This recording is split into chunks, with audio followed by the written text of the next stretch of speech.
This episode is brought to you by Indeed. Stop waiting around for the perfect candidate. Instead, use Indeed sponsored jobs to find the right people with the right skills fast. It's a simple way to make sure your listing is the first candidates see.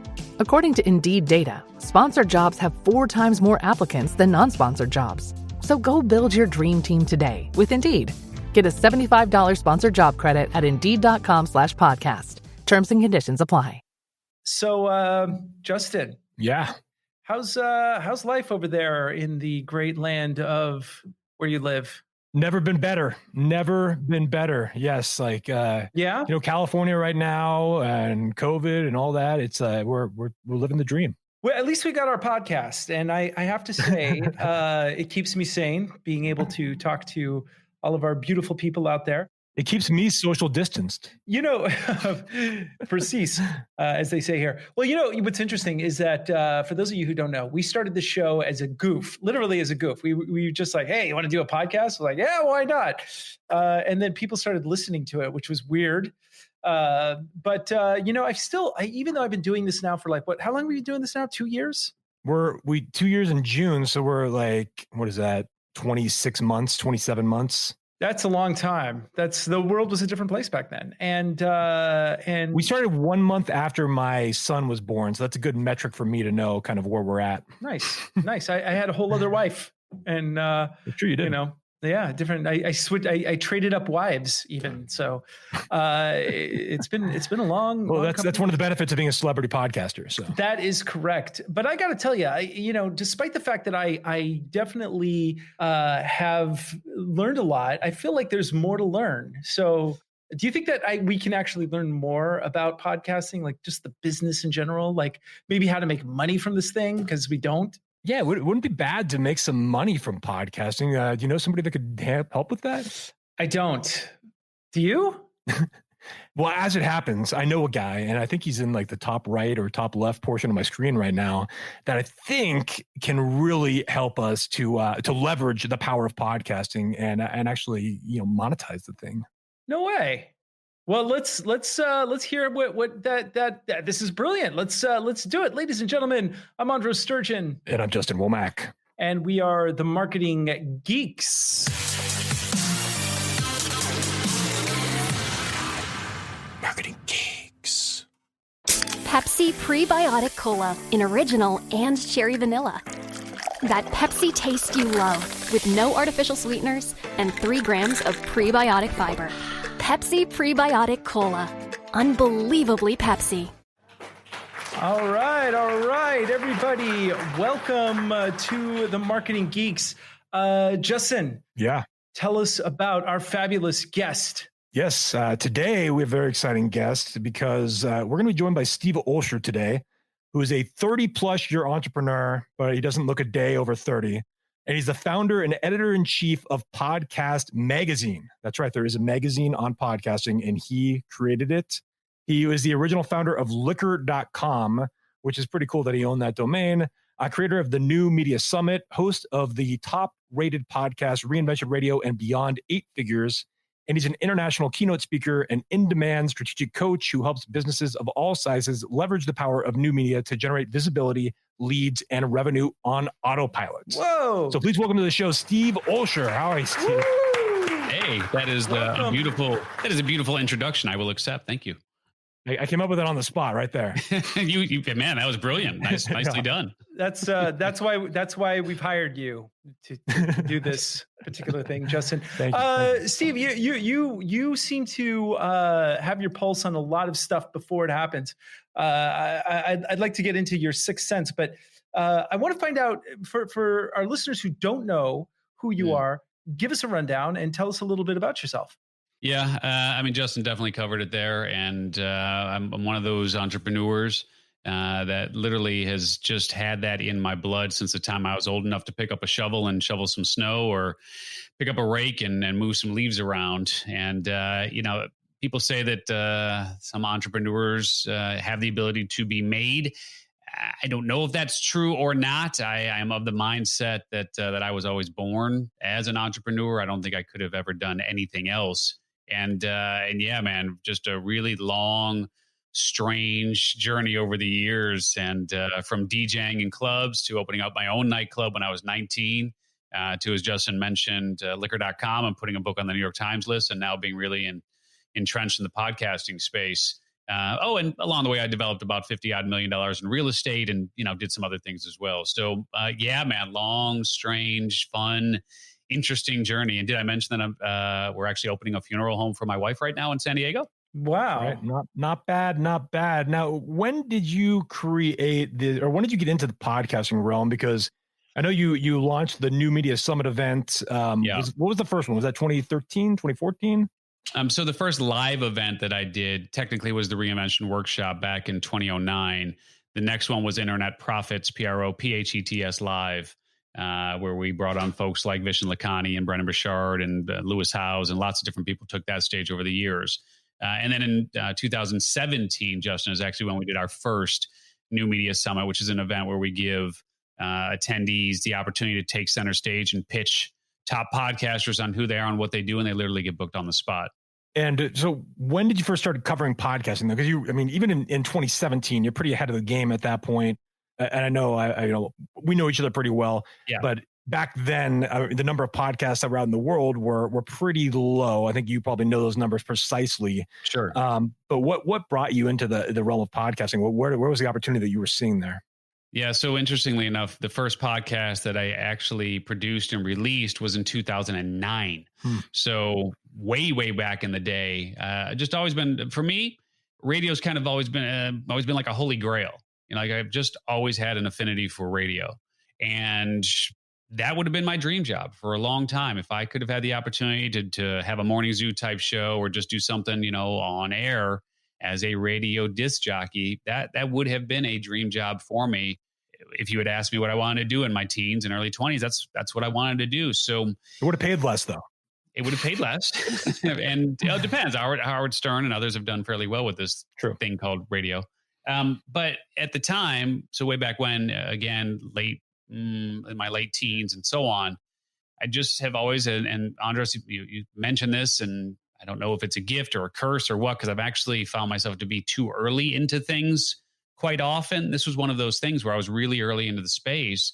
And when I was given the opportunity to broker some time and buy some airtime on a radio station locally in Chicago, I was like, okay, that sounds pretty cool. Let me do this. So I did that. And then I started looking around at different audio options, and I found podcasting. I was like, wait a minute, I can actually have my own radio station, so to speak, that instead of just being in this small little area of Chicago on this small AM station that would only reach people if they had it tuned to that particular dial at that particular time. You're telling me that I can do pretty much the same thing and reach almost anyone, almost anywhere, almost anytime with this thing called a podcast? I was like, count me in. So yeah, the first episode of Reinvention Radio that I did actually, Justin, was in 2009. And I did that on and off for a while. And then around 2015, started doing it more consistently. So since 2015, it's definitely been consistently. And in answer to your question, when we did the first New Media Summit, I shared a stat that showed that there were around 400,000 podcasts at that time. And today there's what, about 1.2 now or 1.1 million? That would be just around, you ready? Yeah, I'm ready. 1.6. 1.6. Oh, wow. Now, here's what gets really interesting about that. Right before, so we did a New Media Summit in March, literally right at the precipice of when COVID took over. And so in that presentation, the number that I had shared was just under 980,000 podcasts. That was in March of 2020. So you've seen basically 60% growth in terms of the number of available shows between March of 2020 and where we are today. So do you think in your mind, have we actually reached peak podcast? Do you think? I mean, is there? It seems like because it's so easy now to create a podcast. How do you think it's going to evolve? I mean, it's for me, it's like an amazing tool. I mean, just the fact that you can really hit your niche audience in a way that's never been possible before. So do you think that this is just like one of those things that's going to like get saturated like everything else? Or do you think that this actually has a lot more life to it? Yeah, well, let's play that out for a second. So just out of curiosity, again, let's continue the game playing here for a second. How many published books do you think there are in the world? 4. More than 1.6 million. 4. Greater than 4. Yeah. So the answer is about 130 million. Okay. Now, does that mean there are too many books? I don't know, right? I mean, I will certainly say that that's a lot of books. Do you know how many websites there are in the world? I mean, you guys might actually know this question. How many websites are there in the world right now? Do you have any guess at all as far as what that number is? Any guesses? There's Reddit. Probably like 100 million, like I would think. 7, 8. Okay, so we'll just 7. There's 8. Actually, you're right. You're closer. No, 2 billion. Oh, wow. Okay. So as we play that out, right? Total number of websites, 2 billion. Total number of published books, about 130 million. 1.6 million podcasts. Yeah, that's a lot of shows, right? And obviously that's a lot of shows that won't be found. It's a lot of shows that won't have, significant traction. They won't get a whole lot of downloads. But at the same token, you don't need a whole lot of downloads in order to really put this medium to work for you. And there are a lot of different reasons to launch a podcast than simply looking at it from a download perspective alone. So, Andros, in answer to your question, I don't believe that we've even reached so much as the point of the hockey stick. We're starting to see that, if you're familiar with hockey stick growth, I think we're literally right at the flat end of the stick there, and we're just starting to tick upwards. Mm-hmm. Yeah. And it's, the thing I love about podcasting is how intimate it is, and that I can be bopping about my day and just be... Which is what Justin does, by the way, because every time I talk to Justin, he's always just bopping about his day. I think that's exactly what you say, right, bro? That's exact terminology I use. That's right. It's bopping. Crazy. Yeah. Well, how you doing, man? I'm great. I'm bopping right now. Bopping around. So, and so, and it's something that is so simple to do, yet so powerful. I got my wife to start a podcast here in Dutch. She's got 2, actually. She just started her second one. And our business is actually moving into the direction of doing live events and podcasting, because you don't have to do a lot of production value. You can really hit your audience. So let me ask you, how did you find out that this was like the thing? Like, how did you like see the writing on the wall? Yeah. So as it relates specifically to podcasting for me, and what we teach to our clients is that you need a core visibility strategy. So no matter what business you're in, if you're a coach or an author or a speaker or a solopreneur or a small business owner, holistic practitioner, it doesn't matter what business you're in, big businesses as well, it doesn't matter. You really need to hone in on a core visibility strategy. And so when you look at the options for how you can gain traction and how you can gain visibility and how you can attract highly targeted leads that ultimately lead to conversations and ultimately, hopefully, lead to revenue and sales, you got to start figuring out, okay, where am I going to hang my hat? Like, what am I really going to focus on? And so from my perspective, when you look at the various options out there, it's pretty, I don't want to say difficult, but let me just say that podcasting offers the most time effective and cost-efficient means with which to reach those that you are most compelled to serve. And so can you do it through Facebook ads? Sure. But there's a lot of trial and error. Can you do it through social media? Sure. But how many people do you know who have been on social media for years and still have 1,000 or 2,000 followers or something of that nature, right? So the odds of going viral, you can put something on YouTube. Absolutely. The odds of more than a couple hundred people seeing that, not so good.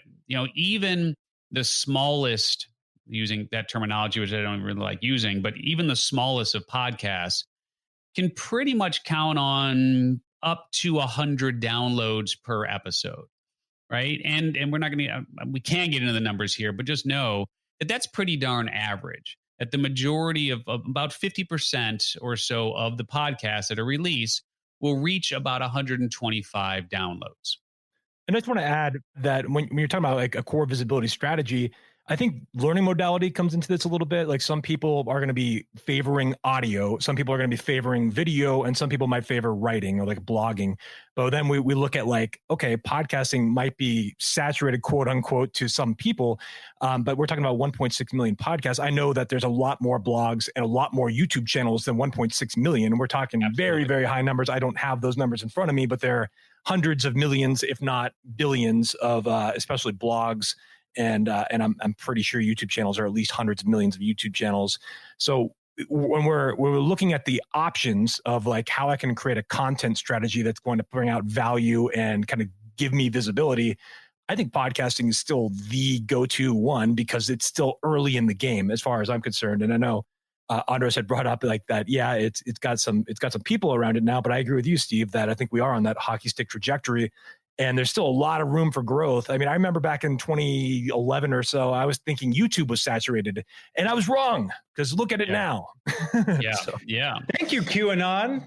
Maybe, I guess. So, and the points are well taken. And if I may, I'll just continue down that path for a second here, right? So, in answer to the question, there's about 31 million YouTube channels, right? So, even if we look at that, we still have room for 25x-ish growth to get maybe 20x growth, whatever, to get to a similar number of podcasts.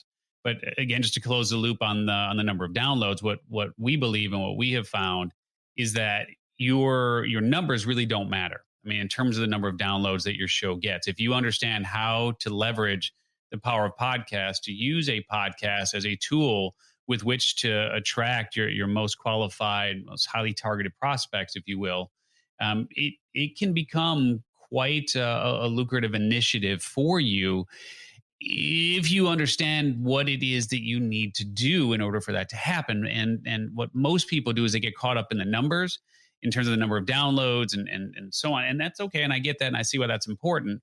But I liken it to a speaking gig. And if you think about it in terms of if you were to have the opportunity to speak in front of, let's just say it's 100 people who have raised their hand to say, I have an interest in that particular conversation, and give that conversation to me, and I want to be in the audience to hear you speak. How many of you would take a speaking gig if there were 100 people in that audience, where 100% of those people in those seats have a demonstrated interest in what it is that you're going to be talking about? Have they been drinking? I mean, exactly. More variables to fit in there, but the answer, of course, is you would take that speaking gig all day long, and the odds of converting 10, 15, 20, 30, 40, 50% of those people into a relevant product, program, or service is pretty damn high. And coming from a seminar background, like I've worked in a number of different seminar companies. I mean, I've seen people that run small seminar events that have like 5 to 10 to maybe 5 to 20 people in the audience, and they're pulling 6 figures out of those events or plus. So the size of the audience doesn't necessarily matter. It's the fact that you have the audience there and that you've done a good job up front of making sure that the people that are showing up are qualified and interested in what it is that you're serving. So yeah, if I had that offer of 100 people, I would take that every time. If I had that offer for 10 people, I would take it every time because I want to get in front of people that want to hear my message. And I totally understand the value of that.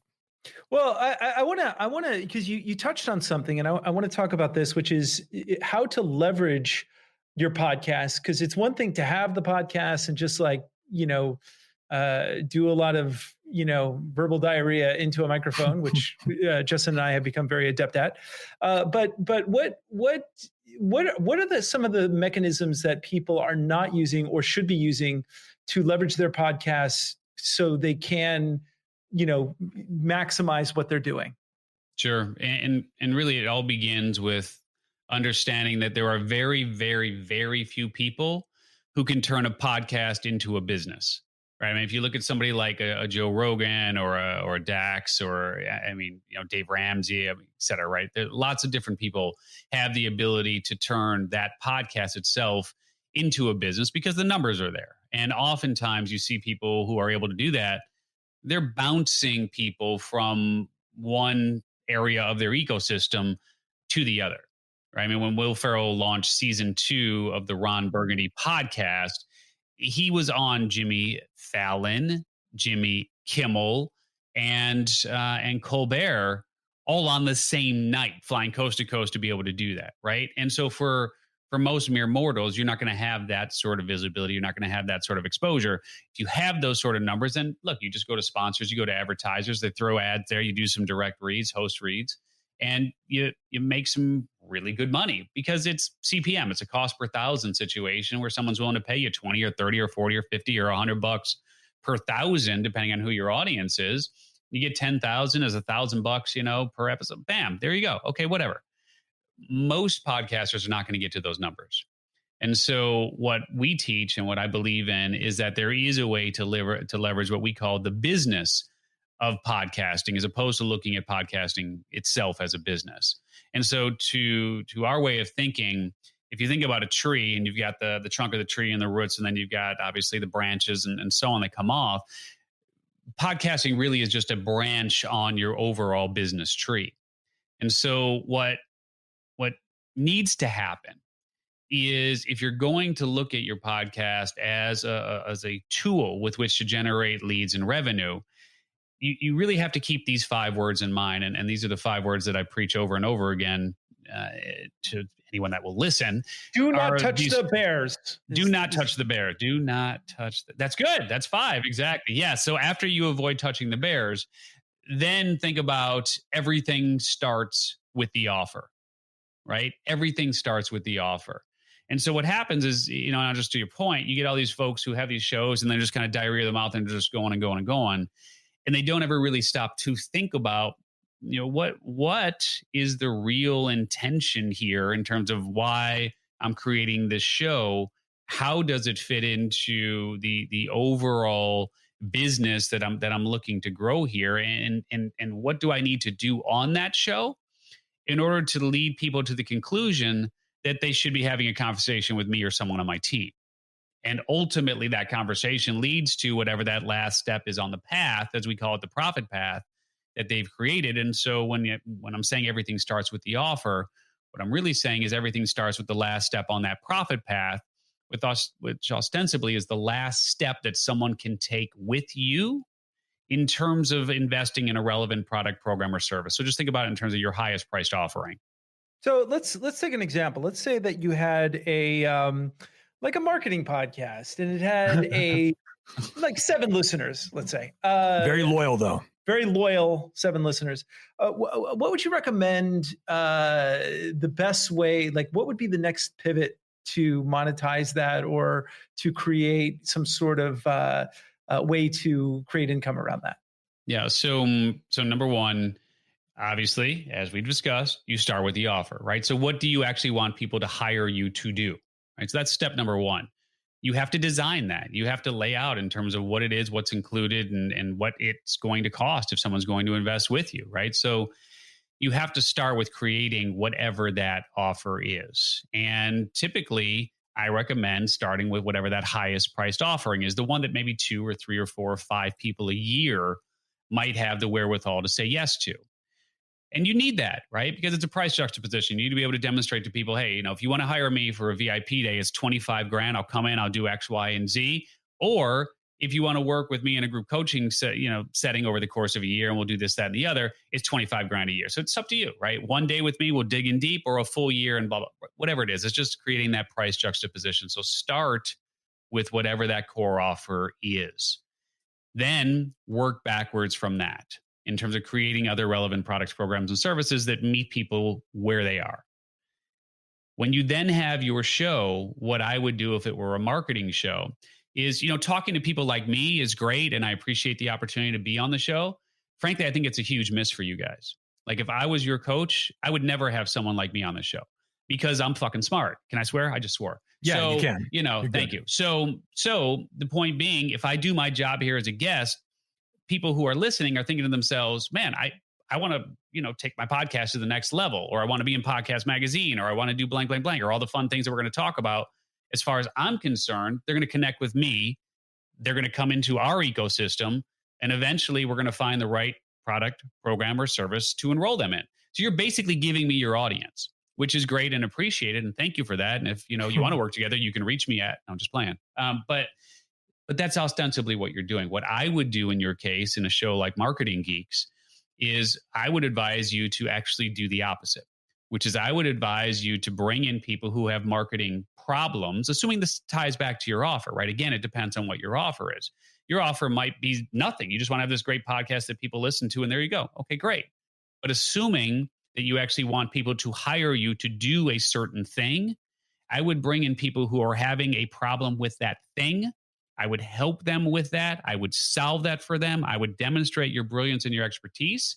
And then your call to action at the end is, hey, if you like all the beautiful things I did there and you want us to do it for you here, reach out for me and let's chat. Because what we just did in this 1 hour, just imagine what I can do with you over the course of a month or a year or a quarter, whatever it might be. Yeah, that's a great point. In fact, one of my wife's favorite podcasts is a woman who does counseling for couples. Sure. And so every week she'll bring on a new couple, and she kind of coaches them through their stuff. And it's kind of voyeuristic. It goes back to what I was saying about podcasting being this really intimate sort of medium. And I think that's a great point where it's a matter of showing your particular expertise and how you bring value to those specific places that you'll get the clients. I want to say something real quick though, Andros. I just want to say that even though that we're not following that model where we're bringing on the people that are probably our ideal clients and solving the problems like that. Now, what we do get out of the show though is relationships with high level, well-known people, and we're introduced and have PR companies reaching out to us, bringing us these kind of people to us, which creates a pretty cool sense of visibility and some prestige and authority in the industry, which is one piece of the puzzle in my opinion. So I know that we are leveraging that aspect of it, but as far as like making this show maximized on profit, then probably your path is more ideal. But I think there is a long game here too with, you building up authority, building up a reputation, and then ultimately you can then leverage that into something big. And I've kind of been able to do that with a lot of the, private work that I do outside of this, but I do see your point though, because like if we really wanted to just monetize this from the audience perspective, we are missing the boat there. So I just wanted, those are just some insights. Yeah. And so to that end, I'm just continuing down the path, right? I mean, so it's a question of, and there's really only three reasons in my mind to have a podcast. And Doug Sandler, Justin, and Doug used to be on our team. And when we did our Launch Your Podcast Intensive, this is something that Doug taught that I've taken to heart ever since then. And Doug, what I learned from Doug was that he said, look, there's really only three reasons to have a podcast, right? It's either to build your authority, it's to build your community, or it's to build your bank account, right? And I love that, and I keep that in mind. And yeah, man, I mean, I totally get it. We did Beyond 8 Figures for that exact same reason. I just wanted to build my Rolodex because we sit down with people who have either exited for more than $10 million or currently run businesses that gross more than $10 million. For me, it was a Rolodex play all day long, because I was in the mode of looking to raise capital for a new real estate endeavor, a tech play. I'm not going to get into all the details around that, but I was looking to raise capital for that. So I wanted to build up my Rolodex of people who could stroke a check or introduce me to people who could. So anything else that came out of that, I wasn't looking for clients out of that show. I wasn't looking, one of Doug's best strategies that I love too is turning your guests into clients, right? I mean, that's an easy way to get people to say yes. But that for me wasn't the reason why we did Beyond 8 Figures. It was just simply a Rolodex play. So yeah, I mean, as long as you're clear on it, that's all that matters. And to that end, you recently started Podcast Magazine here in beginning of 2020. Yeah. And you're also able to leverage that into some pretty powerful relationships. And I've heard you from the stage talk about this. I'll let you kind of elaborate on it. But I mean, can you talk a little bit about like why you started Podcast Magazine, and then what that's done for you too, for like access? Yeah. So it's an interesting story, right? I mean, again, just kind of seeing where the Wayne Gretzky thing, where the puck is going, and just trying to get there before it gets there, right? So knowing what was going on here in the landscape of podcasting, and knowing that there are a lot of people who did and still do some really great things for podcasters, I began scratching my head and going, why doesn't Sports Illustrated for podcasters or Wired podcasters, or, Vanity Fair for podcasters, et cetera. Why doesn't that exist?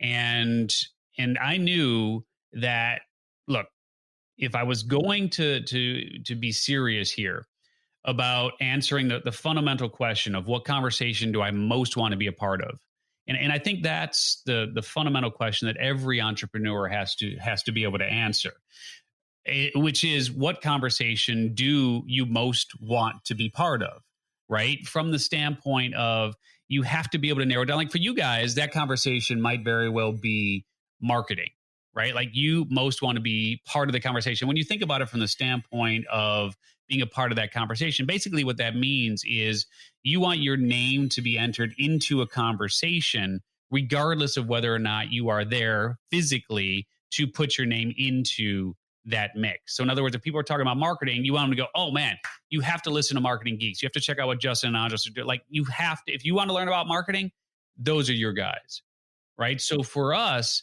we became very clear on the fact that the conversation that we most want to be a part of is the conversation around podcasting. And on the merits of our podcasts alone, Reinvention Radio and Beyond 8 Figures, we weren't going to be in that conversation. They talk about Joe Rogan, they talk about Dax, they talk about whoever. They weren't going to be talking about me. Our live event is great. It's a great live event, but it's not a huge, massive event where it's just going to throw my name again into the conversation around podcasting. So what I became very clear on is that the goal of every entrepreneur, at least I believe that the goal for every entrepreneur, should be to position yourself as the hub of the wheel in whatever vertical it is you want to dominate, or whatever conversation it is that you most want to be a part of. And so I knew that I was not going to be positioning myself as that hub of the wheel based on the merits of the shows alone. So that was the idea behind Podcast Magazine, Justin, is how do we create something where my name gets thrown into the mix next to a Wondery or an iHeart or a Rogan or whoever.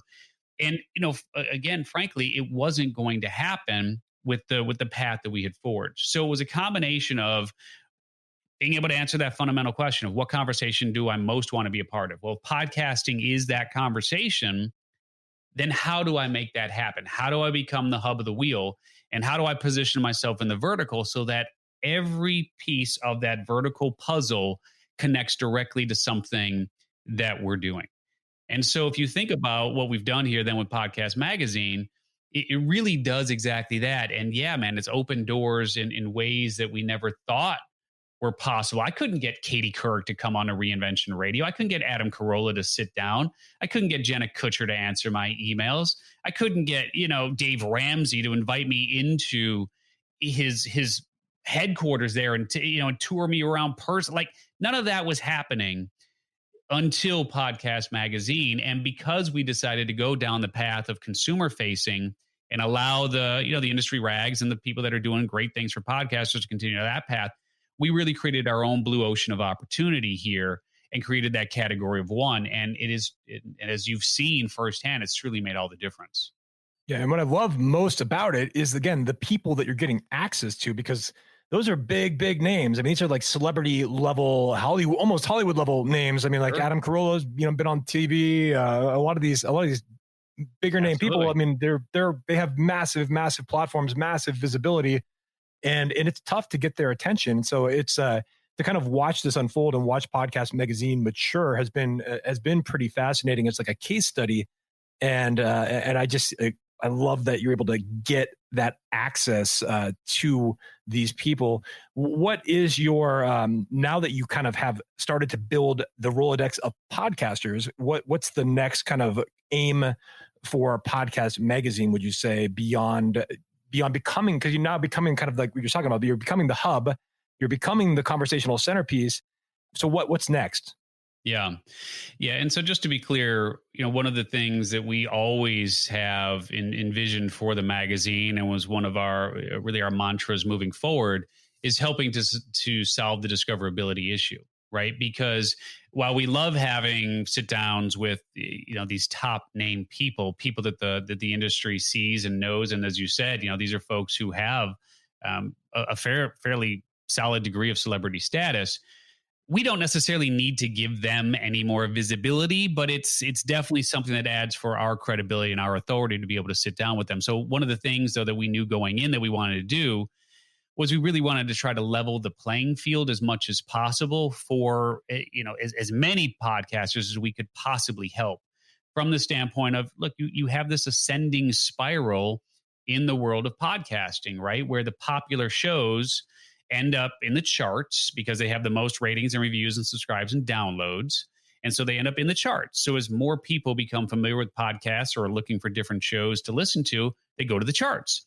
Who do they see in the charts? The same shows. What happens when these new people listen to those shows in addition to the existing people who listen to those shows? Well, what happens is they get more ratings, more reviews, more subscribes, more downloads. So it becomes this ascending spiral where the popular shows stay popular, and the 600,000 shows that just launched and the million odd shows before that, it becomes even more difficult for the 99.9% of those shows to be found. So one of the things that we really pride ourselves on with the magazine is introducing our readership to shows that they haven't heard of, but they definitely should be listening to, and independent ratings and reviews and our own chart that's created by fans, for fans, et cetera. And so further down the path, Justin, what you're asking me is, what's the vision around this? What are we going to do, et cetera? Obviously, we want to continue to grow the magazine from a subscriber base, but we also want to expand outwards. I mean, we've got 4 very specific pillars that we're looking at here under what we call Ear Control, which is the parent company of all of this, of which media, and in terms of podcast magazine and the email subscribers and the website visitors and so on, is one of those pillars.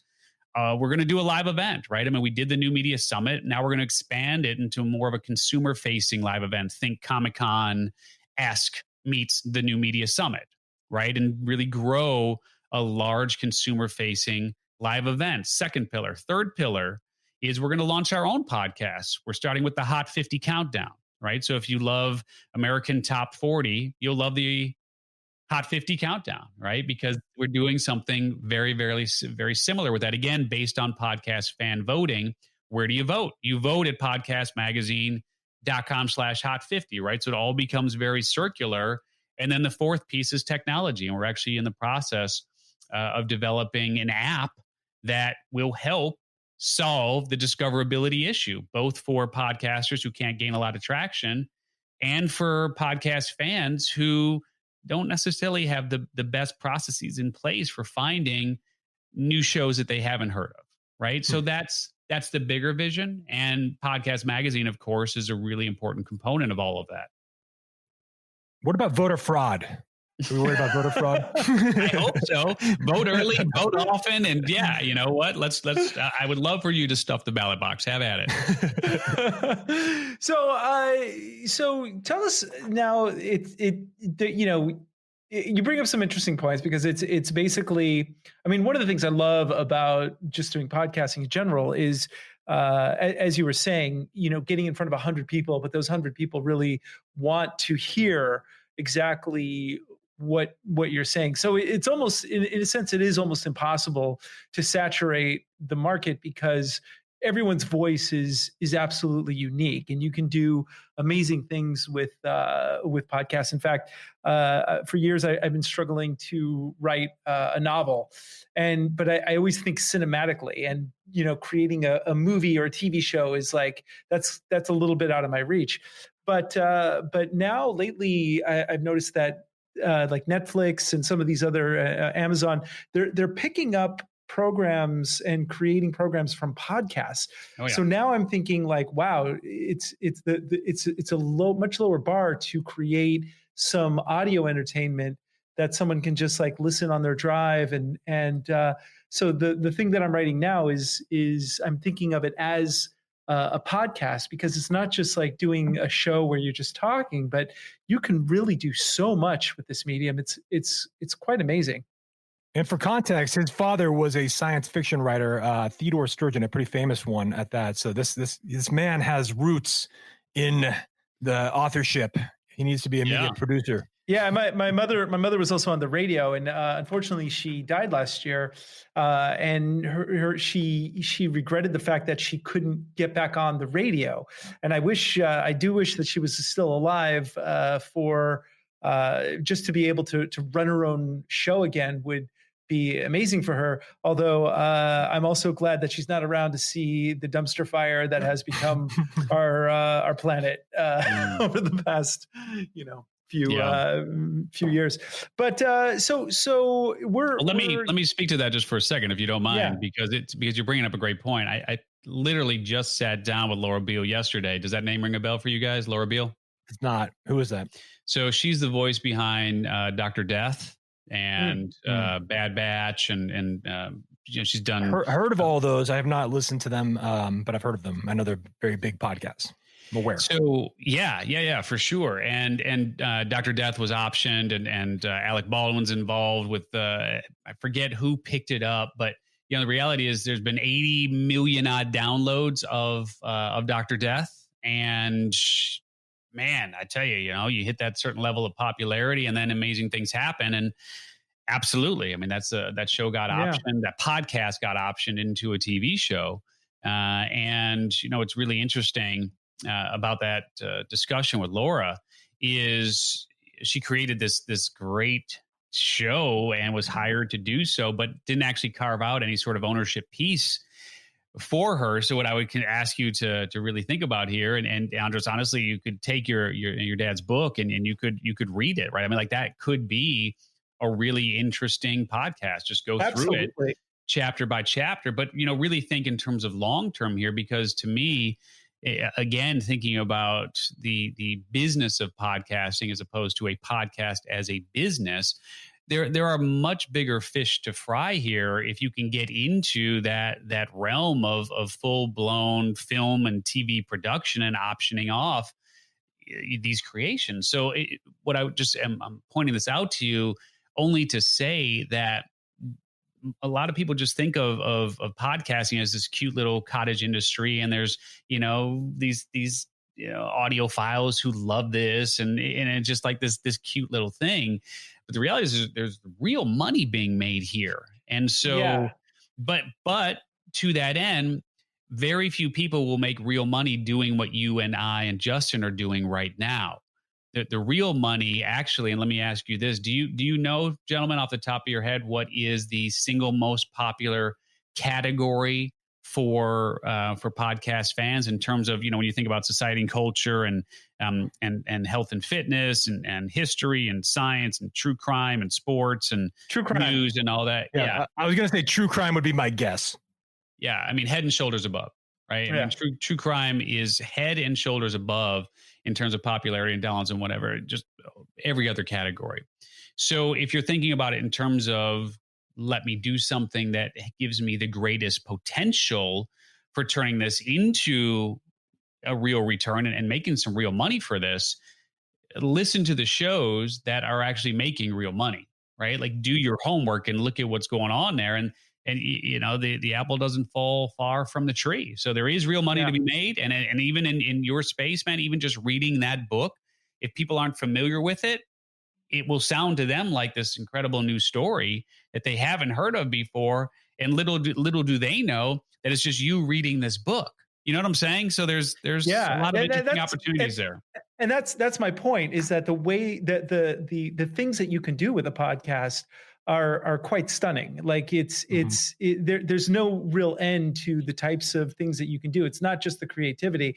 It's the fact that you can leverage it in different ways to really make things happen. I think these shows like this style of like syndication style shows is like barely being tapped into right now. That's pretty new. So that's still even earlier in the game than the traditional interview style podcasts that we've all kind of grown accustomed to that are in the business industry, because that's what we see all the time. Yeah. But this is really new. Go ahead, Andros. Sorry, I just wanted to say that. Yeah, well, I just right now we have a couple of people watching the live stream. Shout out to Andrea Cobble, who says that she's really excited about the app. So you've got someone who's already ready to download that. And then Adam Connor just said that he loves this conversation And he is now a subscriber to Podcast Magazine. Yay, so thank you. What about Marketing Geeks? Is he a subscriber to Marketing Geeks? Probably not. Unfortunately, we only have our. You were right, Steve. You were right. I win. So what's kind of what do you see this? You do the media summit. Do you see are you still in the middle of this, or are you setting your sights even beyond this towards something like where it's going? Do you have maybe any predictions? Beyond 8 figures, maybe? Beyond 8 figures, right? I know. Good one. Well played, Justin. So in other words, where do I see the medium going? Just want to make sure I'm clear on what the question is. Yeah, where do I see the medium going? Okay. So and for you personally, where are you taking? Is there an end game to this, or are you just kind of on the road to see where it goes? Yeah. So I'll break it down. I'll answer the question of where we're taking it first. So again, if you think about the 4 pillars under ear control, our goal is to create these 4 pillars and give someone the opportunity to come in and pick up the whole bundle. And if they really want to get a strong foothold into the space between the magazine and the podcast and the live event and the app and all that, someone can step in and go pretty far, pretty quick. So that's certainly on the radar to have an exit, at some point down the line, and we'll see when that takes place. So there is certainly that on the radar for me. I just wanted to say that one thing we haven't even touched on, and we're not going to get into this right now, but I wanted to bring it up, is this idea that one of the things that you teach, and again, because I've been to many of your events and we've done work together, is that you're teaching not only the idea of people that can start their own podcast. That's one component of this, but I just wanted to bring this up because you're teaching people how to leverage the power of podcasting by being a guest on other people's shows. So that what you're doing right now, and you're teasing us while you're doing it, but you're leveraging our audience to get your message out there, help promote Podcast Magazine, help do this. But that's a valid strategy where you don't have to do all the back end stuff. You don't have to maintain a podcast constantly. You could just show up and be a guest as long as you're taking the right approach. And it's just something I wanted to, again, bring up because we didn't touch on it really, and have you kind of just sum that up real briefly, because it's such a powerful thing. Yeah. And thank you for saying that. And yes, we've got a number of things going on. And yes, we do teach people. Again, you understand how all this works. There's 2 sides of the microphone, right? There's a side of the microphone of being the host, and there's a side of the microphone of being a guest. We have taught thousands of people how to just simply be a really great guest and how to leverage those appearances and turn visibility into revenue. So yeah, that's definitely something that we teach. We got programs and all that fun stuff. And that is certainly an option because not everybody wants the responsibility of having their own show. And it takes a lot of time and energy and resources. And for me, I walk the talk because when we look at what our core visibility strategy is, our core visibility strategy, of course, is podcasts, right? Both in terms of having our own shows and being a guest. I've been a guest. There was a period of time there where there was a 3-year stretch where I was a guest on over 500 shows. So I love being a guest on shows because the reality is that it's your job from this point forward after we say goodbye to kind of make me famous, right? It's your job to market the episode. It's your job to get people to listen and download to it. I'm done, right? I invest our hour here and I'm done. You're going to spend 10, 20, 30 hours, maybe more after this in terms of putting this together in a nice package, putting it up on your site, creating the graphics, this, that, and the other. No, we're not. No, you're not. Okay, fine. Yes. So he's not. For every other episode, yes. For every other episode, you do that. For this one, yeah. So yeah, man. So that's definitely an option. And just to finish and close the loop on the question that you asked, Andros, about where the medium is headed, I would certainly say that, again, when you just simply look at the numbers in terms of the number of podcasts versus the number of YouTube channels versus the number of websites versus the number of books, you're going to see a lot more people coming into the space. What I also know to be true is that you're going to see more platforms in terms of how people actually consume and access podcasts. And so I think that there is a real opportunity here, and that's certainly something that we're looking to pursue, is being a part of that conversation around the way in which podcasts are consumed and marketed and distributed, et cetera. Because the reality is, not everybody loves Apple Podcasts. Not everybody loves Stitcher. Not everybody loves SoundCloud or Spotify. You look at all the different cable channels. there's plenty of opportunity to distribute content in the medium of audio as well. So I think you're going to see more platforms come into play. Is it going to be tough to tackle that 800-pound gorilla? Of course it is. I mean, look what Spotify and Apple and even Stitcher or SoundCloud have done. I mean, those are four big players.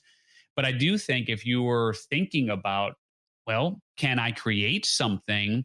I love podcasting. Can I create something that gives me the opportunity to build something and sell it? I think now, and certainly for the next, let's just call it 3 to 5 years, if you build something decent that serves either podcasters or podcast fans, I think that the odds of you're getting acquired are pretty darn good. That's interesting. We're coming kind of towards the end of the show, but one of the things I wanted to ask you is for somebody like one of our listeners, Andrea Cobble, asks, she says that she's starting her own podcast. So if somebody is starting their own podcast, what would you recommend? Like, what is the best practices? Yeah. Like, what would you recommend for if somebody who's like, I would love to start a podcast, I don't know a thing? Yeah. I'm happy to share one of my best strategies, and you can have it, Andrea, right? Which is when you think about launching a show, think about leveraging what we call the new media trifecta. And what is the new media trifecta? The new media trifecta is the vernacular that we use, the term that we use that let me just say it in as few words as possible here. It just basically means that your brand, your podcast, and your online course are all of the same name. And so if you can aspire to create a brand, an online course, and a podcast that share the same name, you're going to have a winner on your hands. And so something that is really aspirational, something that speaks to a particular, I'll give you an example here. So a couple of examples just so that you can understand what I'm talking about. So one of our clients, her name is Lucy Dumas. She came to us several years ago. We encouraged her actually for over a year before she finally did it to launch a podcast and a brand called The Profitable Photographer.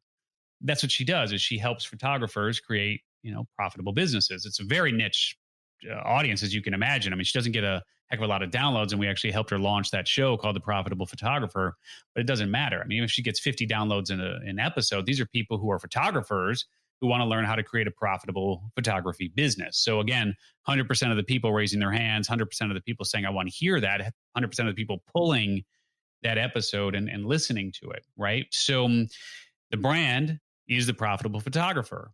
The podcast is The Profitable Photographer. Well, what do you think the name of the online course is? Obviously The Profitable Photographer, right?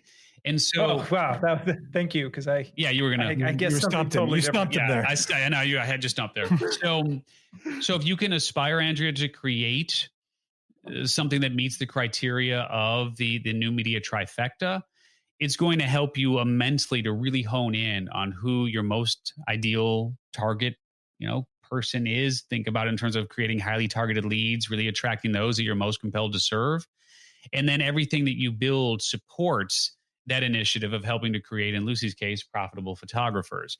The problem that I see is that most people, Andros, have a podcast of one name, and it doesn't necessarily have anything to do with what they do. They've got an online course of a completely different name, and then they've got this brand, or this umbrella or whatever it is. It's like, completely out of left field. So if you can try as best you can to achieve that degree of alignment between those three pieces, it's really easy for everything else to fall in place behind that. And it makes a lot of sense. And you're talking about a very niche market. Like, I love that story of The Profitable Photographer, because that's a podcast that unprofitable photographers are going to listen to, or even profitable photographers will listen to, and they'll want to get better and more profitable. And it's so it's such a niche audience that it's like the ideal perfect, only the ideal perfect clients or prospects are the ones that are going to listen to it. Yeah. I did remember what I was going to say earlier, and it was you were talking about the different mediums that people are consuming podcasts. I was going to say, we just got our podcast on Amazon, who has just launched a podcast platform of their own. Yep. We'll see how deep they're going to take that. I mean, I don't know if they want to compete with Apple, and I'm sure they do. It's Jeff Bezos after all. Yeah. But we just got listed there, and then also we got to consider that Elon Musk is going to be installing brain chips into our brains by next year, so we could probably just broadcast these podcasts without headphones, even right into our brains. Yeah. So that's the future. My theory is that actually we already had the brain chips implanted a long time ago. And all of this, of course, is just a simulation. A bad one, a bad simulation. Yeah. And I mean, look, obviously the brain chip goes to a whole other level. That's a lot of consent that we're going to have to figure out and whatnot. What we don't need consent on, and again, where's the puck going as far as all this is concerned? Look at what's going on with the cars, right? I mean, Wi-Fi being a standard accessory in 250 million cars rolling off the assembly line in the next 5 years. You look at the dashboard of cars that are coming off the assembly line now, Apple CarPlay, Google CarPlay, et cetera. If you look at the dashboard of a car that has Apple CarPlay or Google CarPlay installed, you will see that it is actually easier for you to access podcasts directly from that main screen than it is for you to find AM or FM or satellite radio. So that is a very simple shift that will make a tremendous difference, especially when the autonomous cars hit too, right? And you can take your hands off the wheel and do whatever you got to do. People are going to be looking for information, for entertainment, for education, for content, et cetera. And they're not going to have to drive, so they do it right there on the screen. Great. You've got Wi-Fi, and all of these things add up to more people listening to shows and more opportunities for you. Yeah, and Spotify, they actually, that's why they're going all in with podcasting. In fact, they are now giving everyone, you've got your Monday Discover Weekly, you got your Friday Release Radar, but they're also giving you your daily drive playlist. And they're radio, as far as I'm concerned, is going to be obsolete very, very shortly. Hopefully, they will open up that bandwidth and create a free Wi-Fi for the country and do something awesome. But I see that, and honestly, that's going to happen. It's that you will see Wi-Fi as it's like a birthright for the kids that are going to be born in 2025 and beyond. They'll never even know anything about having to pay for Wi-Fi. I want to ask you one thing about the autonomous cars.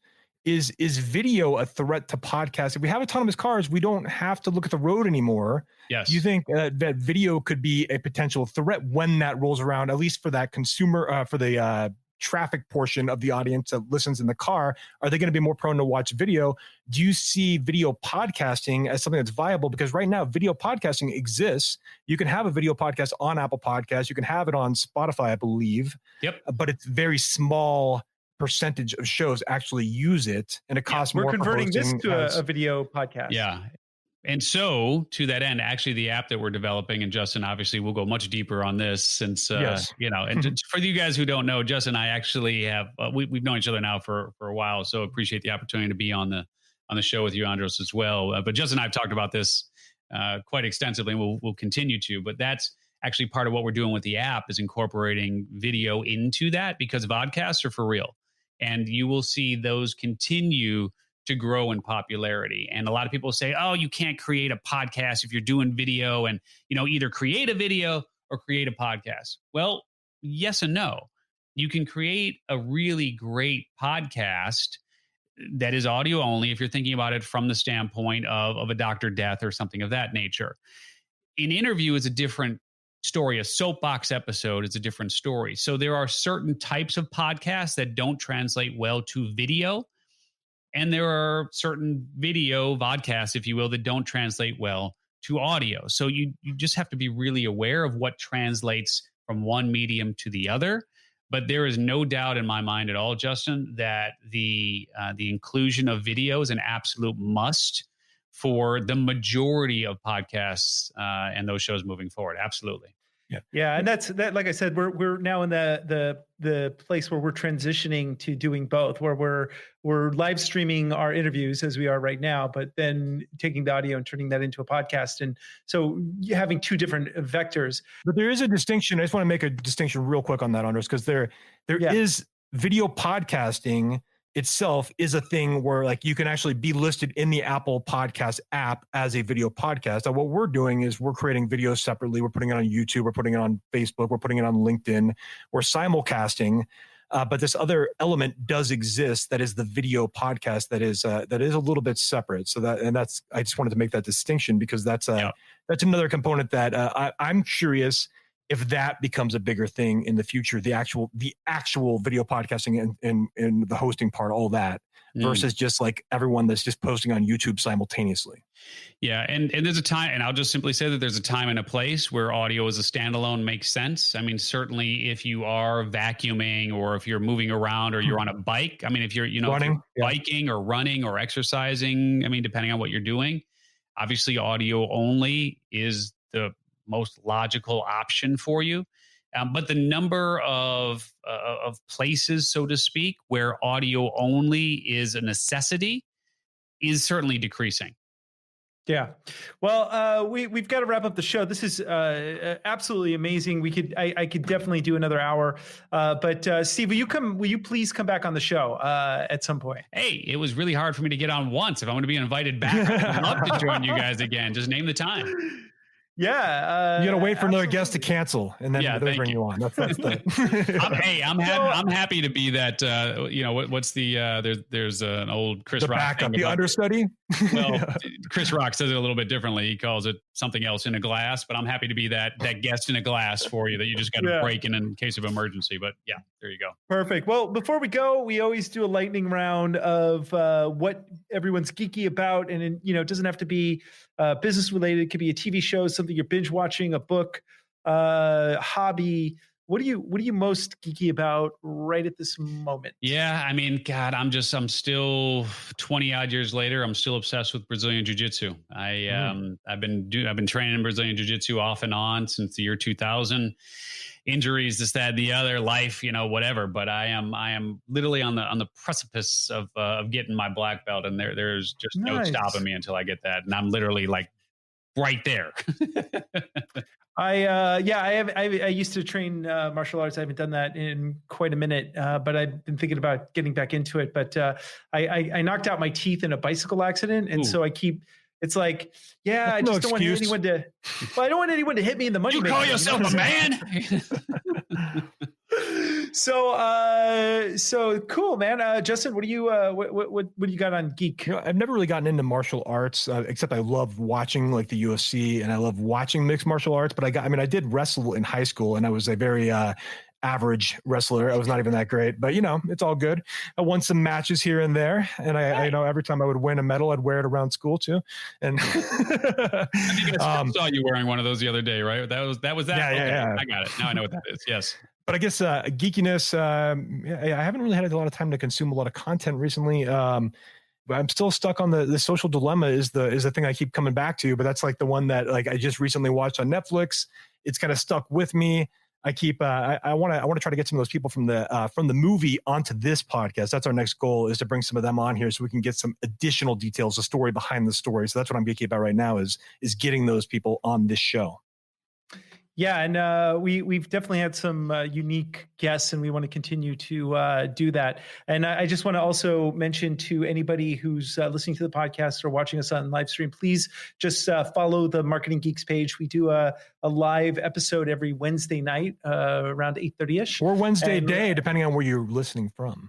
Yeah, that's true. So, but you can leave a question for our guests or whatever, or leave a comment or tell us how much you hate us, whatever.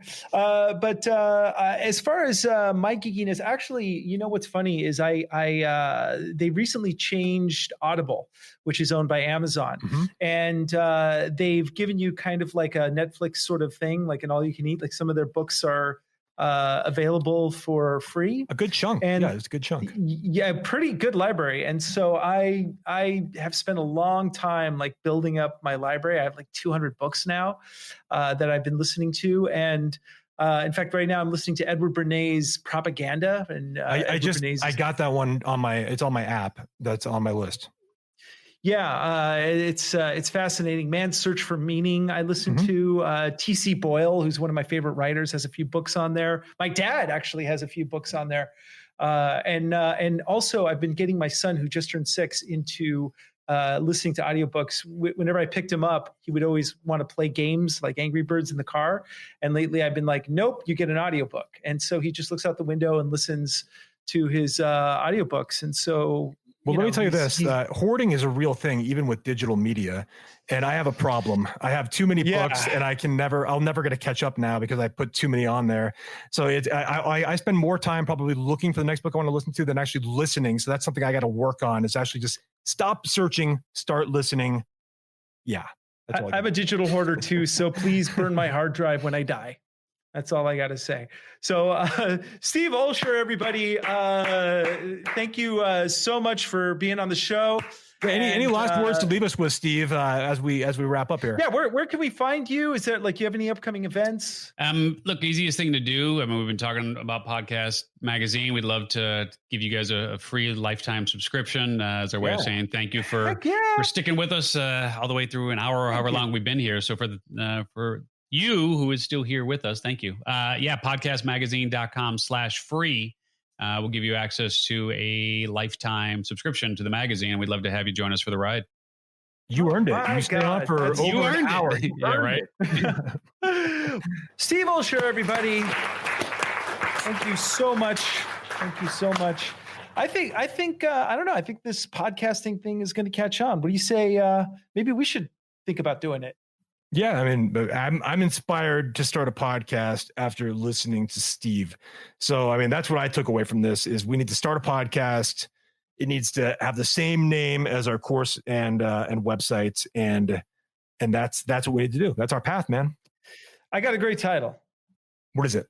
The 10 best fart sounds on the internet.